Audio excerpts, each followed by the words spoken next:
കൃതി എഴുതി ചിട്ടപ്പെടുത്തിയത് Shri N Srikanth. Choreography Shri N Srikanth.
దిక్కుతక దిక్కుతక తదింగిన తొందరి తదనత తకతత్తి తాగతజం తరి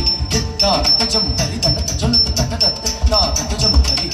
తాగతజం తరి తదనత తకదరి ధనత దన జొనుత కరకరకరం తరి తదనత తకదరి ధనత దన జొనుత కరకరకరం తరి తకతజం తకుదరి తకతజం తదజం తా కరకరకరి తకతజం తకుదరి కుజం తజం తదజం తా కరకరకరి తకతజం తకుదరి తకతజం తజం తకిట తకతం తకిట తక తజం తజం తకిట తకతం తకిట తక తజం తజం తకిట తకతం తకిట తకతం తజం తజం కరకరకరం కరకరకరం కరకరకరం కరకరకరం కరకరకరం அவருண்டு அருள் புரிந்த அன்பன் குச்சேரின் இன்னல்கள தீர்த்த அண்ணனே அஞ்சன வண்ணனே மாசற்ற மஞ்சுளா மனம் நெகிழ மாலைதனை மார்பில் அணிந்த மாலனே மஞ்சுளிக தூயனே மாசற்ற மஞ்சுளா மனம் நெகிழ மாலைதனை மார்பில் அணிந்த மாலனே மஞ்சுளிக தூயனே சரிகர பமகரி சரி சரி பமகரி சரி சரி சரி கபத கபத சரி சரி சரி சரி கரி சரி கபத பமகரி சரி கர பமக பமகரி கபத சரி கரி சரி சரி பமகரி சரி கபத கரி சரி கரி பத சரி கரி சரி பமகரி சரி பமகரி சரி கபத கொடிய துரியோதனனும் கருணை மிகு தருணன் குருக்ஷேத்திர போருக்கு துணை வேண்டி வருகையில் நாரணன் சேனையா என விலக சேனையை தனதாக்கி சிறுமையுற்றான்.